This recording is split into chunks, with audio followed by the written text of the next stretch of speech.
Awesome. Yeah, episode 17. So it's number 17. We're talking about dopamine. Dopamine. Boy, so this dopamine topic, it is stuff that me and Dr. Agan have both studied in school, but not something that we use day in and day out within our office. Now, while it does affect everything that's going on with our patients and us, it's not something that we directly address all the time. So we really wanted to start researching and diving into it a little bit more so we could see, okay, how can we help our patients a little more with the way dopamine works? How can we help our patients understand it a little bit more so they can use their dopamine for them instead of against them? And I'll tell you what, when I started going through this, I learned that I think I got a little bit more of a dopamine problem than I thought I did. Well, and I'm right there with you, brother. Yeah. And if we look at that as the driver to a lot of motivation that we have, and I think towards the end of the year, it gets to be the holidays and Christmas, and the dopamine levels actually right now for the next 2 weeks, we're like until basically Christmas Day, dopamine levels are high because it's all about that pursuit of something good, so to speak. Yeah, and being happy. You want those happy spikes because we've been kind of taught that. Well, not taught. Christmas time is a wonderful time, especially here in the States. You got a bunch of advertisements. Everybody's smiling. Everybody's having a good time, per se. We also know that Christmas is also a time where a lot of people struggle. And so even with the people who are struggling, they're also trying to reach for those dopamine levels as well. And so dopamine, it's basically just a molecule that we use to either get something or sometimes avoid something. We're trying to reach something. So a very easy example is if I eat chocolate, do I feel a little bit better? Absolutely.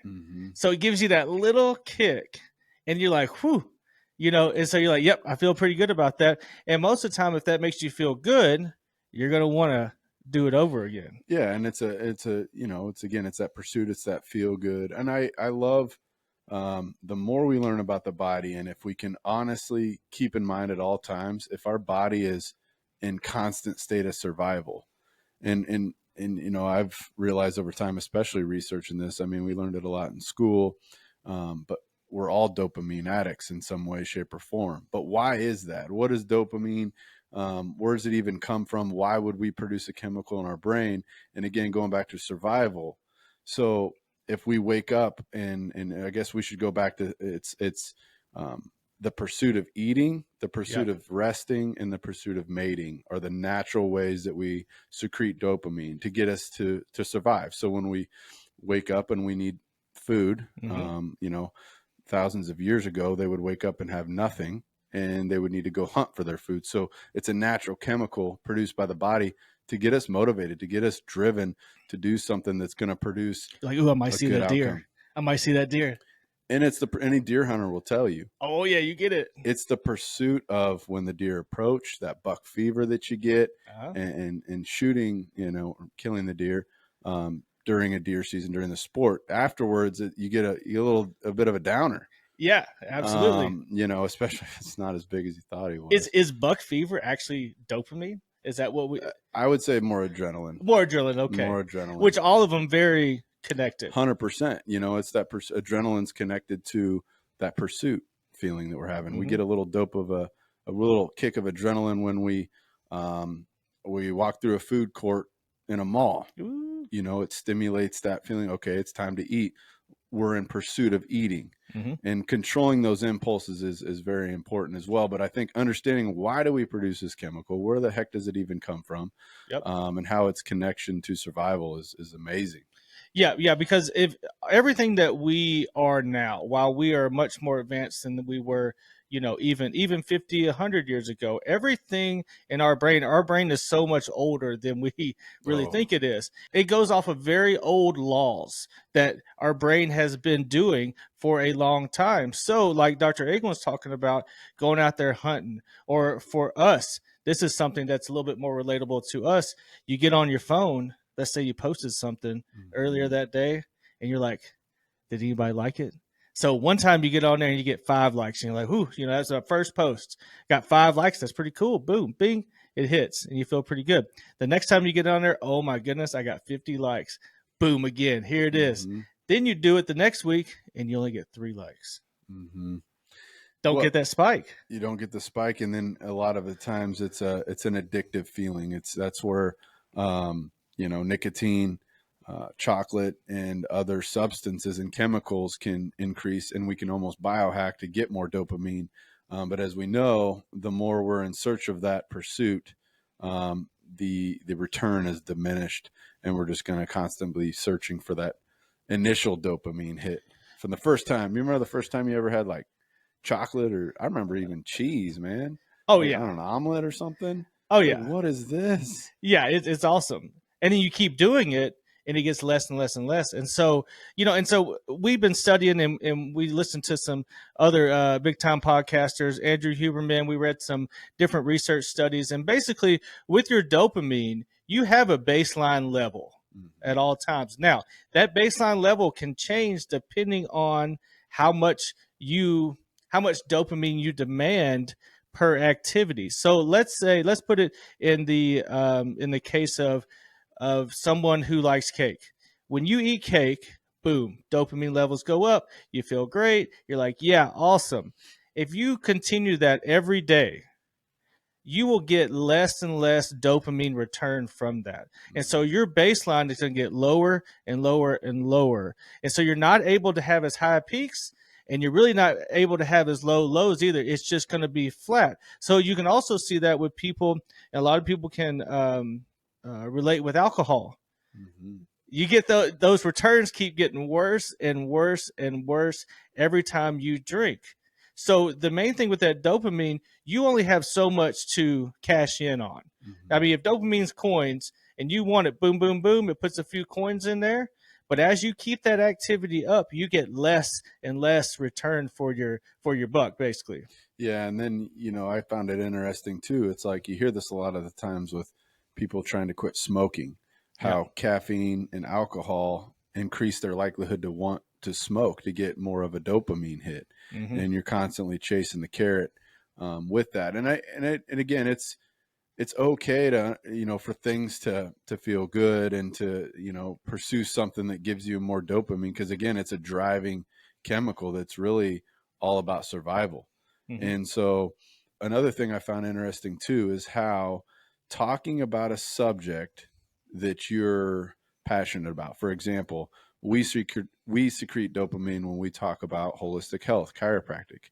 It's because it's our belief system, it's our love, it's our passion. So you get a group of people that are all talking about similar things, the dopamine levels increase, and that could be good or bad things. So that could be, you have a constant, area in a workplace that's negative.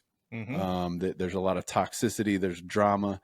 Well, there's people secreting dopamine because of just the likelihood of spreading the drama, and how that's something they have in common, and they enjoy doing that. And so that's where I truly feel like some people, we almost tend to want to judge. Oh, they're judgmental. There's so much drama. Well, I think that's a lot to do with that chasing the carrot, the dopamine hits. Well, and it's all about what they were taught. So if they grew up in a family, if they had a sibling or they had a parent who loved to gossip or get into drama, that's the way that they believe that things should go. It was exciting. Might say my parent or my sibling would get excited when drama comes around. So all of a sudden, as a young person, I'm taught to get excited and release dopamine because there's drama. So as we get older, you see people and we wonder, man, why do they love drama so much?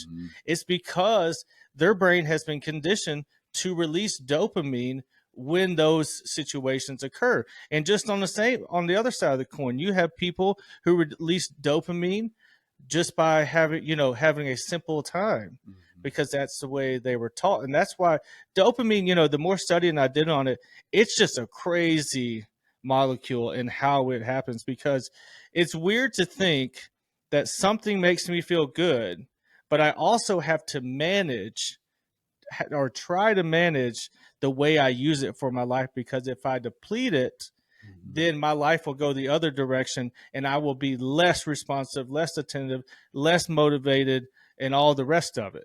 So it's a total, as people say, a mind F, because it makes you feel good, so you want to chase after it again. And it's only natural, and there's, epigenetics, how you handle behaviors and so on and so forth. And so I always like to simplify things and to give an example of something. So it's kind of like that feeling. First time I hit a home run, I was 10 years old. And I remember that feeling, of hitting the ball, watching it go over, rounding first base, and watching the umpire twirl his arms around and know that you're free. That feeling that you have running around the bases is a lot better than when you get into the dugout with your boys and they're congratulating you and all that. Mm-hmm. It's just like that pursuit of it. And then you touch home plate and it's over. And then it's just like this big kind of like slow. Now you're on a little bit of a high for a little bit, but it doesn't peak like it does in the pursuit.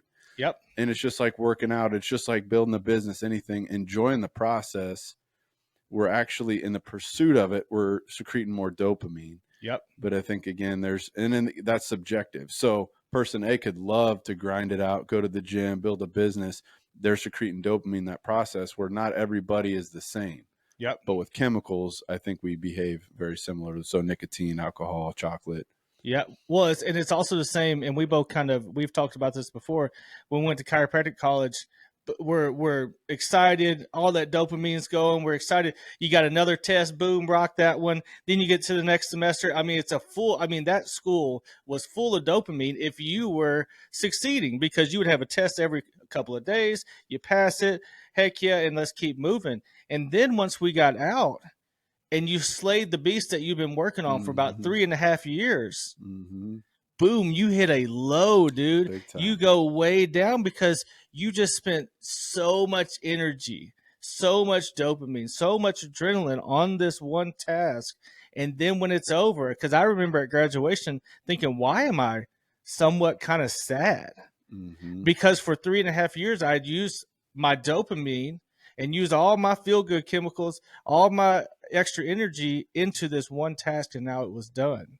Mm-hmm. And then you hit this somewhat of a low there, and you're like, now it's not like a full-on I'm depressed low, but it's like, well, what the heck do I do now? Mm-hmm. I've been using this particular activity to stimulate me and stimulate my happiness for this long, and now I don't have it anymore. Yeah, and it's I believe we're never done pursuing, and that's what we got to keep in mind, that even though you have a goal and you're wanting to hit that goal, whatever that is, whether it's going through college, whether it's starting a business, whether that's saving up money to buy a house, and then you got to find your next mountain to climb. And I always say that that's a survival technique. We're designed to keep going, keep pursuing, and what happens is we're just so hooked on that end result.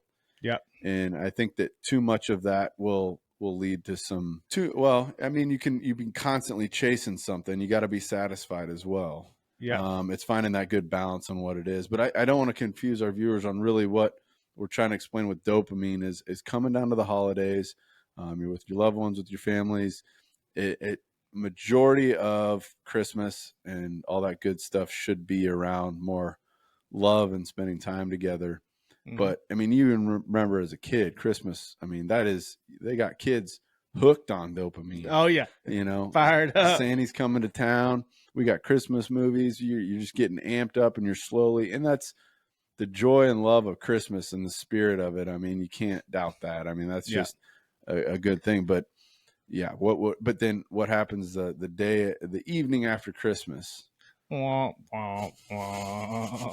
little less exciting, and really Ain't shiny. Yeah. And so with this, there's really, and with the holidays, there's not a lot of solution to it. It's more about understanding that this does happen, because I know when I finally understand why certain things happen to me, I feel so much better about it, because I understand that this is natural. It's natural for your mind to do that. So for all of you that, you get hyped up, all the grandkids are there, your kids, whoever, and you're so excited, but then that next day and all the way until New Year's, you're just kind of, goodness, that's natural, because your body can only handle so much release of dopamine before it gets depleted. Mm-hmm. So knowing that, you can feel good and go, hey, we're going to have a great time, but we know that it's going to dip down a little bit, and that's okay.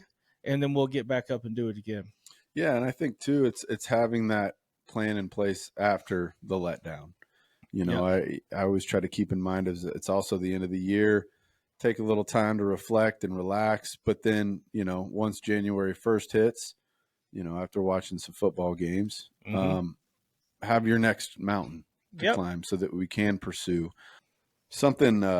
That I also found interesting in doing this research is how taste, smell, texture, and temperature are all subjective to how each individual handles it, but those all can increase dopamine levels as well. So for example, you go into a coffee shop, or you go, like we talked about with the food court, or if you smell food, that actually stimulates a hormone called ghrelin that connects to the brain from the stomach to secrete dopamine. Because how many times you're kind of hungry, or maybe it's around lunch and you smell food. Again, it's the pursuit of that food. So you smell the food, it makes you hungry. You secrete that hormone called ghrelin that's basically preparing your stomach for some food. And then you eat that food, and then those dopamine levels go down. And a lot of times you don't feel too good after eating high sugar, high fats, and those unhealthy foods. But those are actually tricking our bodies into secreting more dopamine, because we're just going to be driven to do more and more of that. And that relates to bad behaviors and dieting. Two systems at once going on, kind of battling, but also synergistic all at the same time. Yeah. And I think, again, the viewers to understand that, like, when you smell food and it makes you hungry and you're like, oh, I'm hungry, that's your dopamine right there. Yeah. That's a good example of, and then your pursuit of food. On McDonald's, heck, you can walk by a McDonald's and smell it and it makes you hungry, even though I know the stuff's poison and I haven't had it in years. Yeah. I want some. Yeah. But that's that little bit of a dopamine hit. So did you know that caffeine, so this is a big one for everybody, because everybody does caffeine. And a lot of people want to know, is caffeine good for me? Is caffeine bad for me? Well, we're going to kind of go at it in the respect of dopamine. So does caffeine spike dopamine? Because when we drink a cup of coffee or we drink different things, we feel better, obviously. So we're doing a little research, and I was watching that Andrew Huberman podcast, and he said this, and I thought it was awesome. So basically, caffeine does raise dopamine a little bit, but it's not enough to where like when you eat things or having sex or all those other different activities that make you feel really good. Caffeine enhances the dopamine signaling in the brain. Yeah. So it basically makes. So if you drink some caffeine, makes it more sensitive to other chemicals increasing dopamine, is what I picked up from that. Yeah. So basically it increases the upregulation of certain dopamine receptors. So caffeine basically allows you to experience more of the dopamine effects. So when you drink caffeine, it's less about, hey, I'm spiking my dopamine. It's more about it enhances the dopamine. It enhances the effects of dopamine. So you're not necessarily getting a spike like you do if you were to have sex, or the pursuit of sex, which we learned is different when it comes to dopamine spikes. You have different spikes as you're wanting to have sex, and then when you do have sex, it's totally different, which is another mind-blowing thing of how our body works. But basically, we are able to feel the effects of that dopamine more when you have that cup of coffee or whatever that caffeine is. Yeah. So if you and I were having a cup of coffee together talking about football, if we were just talking about football, the dopamine levels wouldn't be as high. Oh, yes. I get what you're saying. So have a cup of coffee. We both like to talk about sports, football, the dopamine levels are up. But if we were talking about, paper airplanes and how to make different. Well, no wonder I like, because I used to, I really like my caffeine. I've went down on it quite a bit, but back in the day, man, I drink a cup of coffee and then I drink a little Mountain Dew. Zing! If I was on like I shouldn't say zing, should I? Oh, keep it. I like it. So I drink some coffee and then I drink a little Mountain Dew, and I'd be on a car ride with a buddy, and dude, I'm just rocking. I mean, my mouth is going a million miles an hour. I got tons of things to say. It's all because, man, I'm just hyped up and I'm feeling those dopamine effects and I'm feeling good.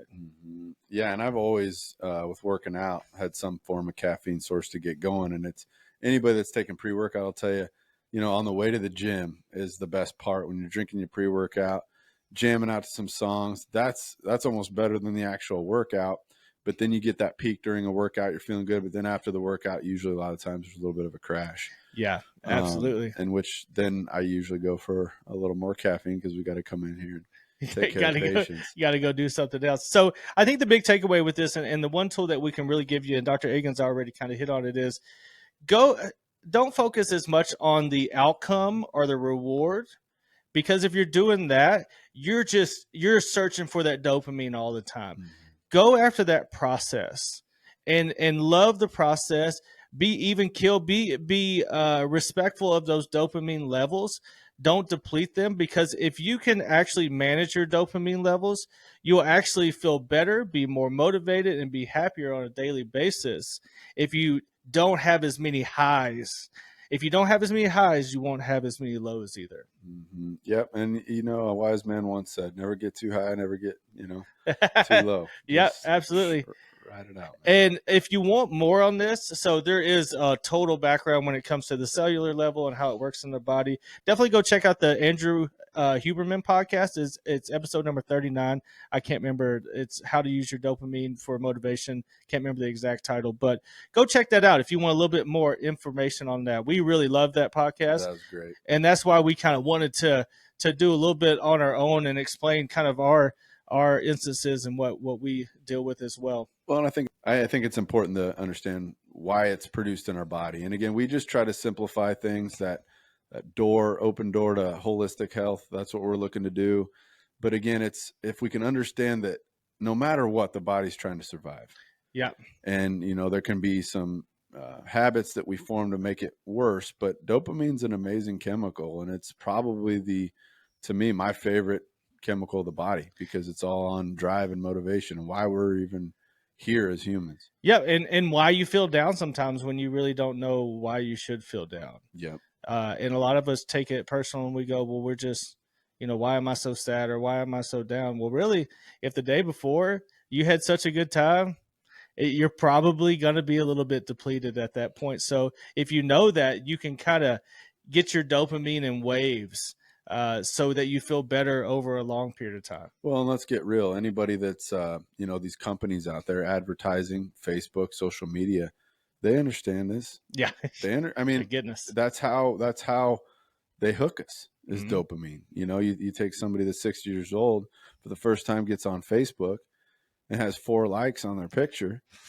It's game over. Yeah. Because they've understood how to increase our dopamine to make us want things and want it and want it. And that's one of the things that we're even seeing. And a lot of people will say, well, some of the younger kids don't like to get out, or they don't do the same things as other generations do. They like to stay on their phone. They like to stay in their room. They're maybe not as social. Well, one of the reasons, and this is multifactorial. Ooh, that's a good word. Nice, good word. So basically, there's a lot of things that go with this, but one reason is that they're getting so much dopamine sitting in their room. They can get on their phone and look things. People text them. They got a friend to text them. Boom, bing. They're playing a video game. They accomplish something. So much dopamine is being released that really they don't have to go do anything else. Well, it makes you wonder where all these increased cases of ADHD and ADD are coming from. Because then you can go with sugar, kids eating sugar. A freaking 4 or 5-year-old doesn't know how to handle dopamine and sugar. They see a candy bar, they eat it, and it makes them, they feel good. Yep. And so we gotta, but you're right. It's right at their fingertips. But again, we need to understand that's something that's been driven into us in a negative way to be consumers. And not surviving humans. I talk about kids, but it's everybody now. Oh, we all in there, man. We all in there. And so you have to be careful with your dopamine releases on your phone. I think that's probably the most prevalent one that we have. And the way to do that is to limit the amount of time that you spend on that darn thing. Because 100%. It's good to enjoy. It is. But when you keep going back, say like TikTok, I see these people video after video after video after video. Have you ever noticed when you get to like the 1,000th video in 2 hours, you're just drained. You ain't got nothing left in you, and you hadn't even moved. That's what's happening to people. Yeah. So enjoy things, but learn how your body works. And that way you can use it so you can have a good time all the time. And you just don't wear your body out. And like we always say, pick your poison. Yeah, pick your poison. Dude, I think we could do about a 2-hour deal of this. We'll probably come back and visit this at some point. It is important to understand. And again, it can be pretty complex. But I think the understanding part of it is that it's designed for survival and it makes us feel good. But there's, due to technology and the way the world is, there's other ways that we can enhance it externally that have really caused a little bit of a malfunction, and really why we secrete that hormone or that chemical. So too much. Yep, absolutely. All right, episode 17. We are at the end. Our favorite ball player, me and Dr. Agan actually have the same one. So we'll just talk about it. We went over at the beginning and we thought about the same guy. Number 17 for the Colorado Rockies. Yep. Todd Hilton. He's solid. I don't know if I know many other 17s. Phillip Rivers. Phillip was 17? Phillip Rivers, 17 for the Chargers. Nice. But now that he's retired and the Chiefs took care of him for all those years, he was a great quarterback. But he was. I just can't put him, since he was in the AFC West. He's not. We don't even want to talk about him. Not mentioning. No. Love it. All right, guys. So as always, if you're on Apple Podcasts, check us out on YouTube. Leave us a review on Apple Podcasts. It'll help us out. Subscribe to our YouTube. Do the whole deal. Comment. We'd love to hear from you. I'm trying to get better at commenting back. I've been working on a bunch of other stuff. Some of the comments. Yeah, I've been having some comments. Awesome. Absolutely. All right, guys. Well, have a good one. See you.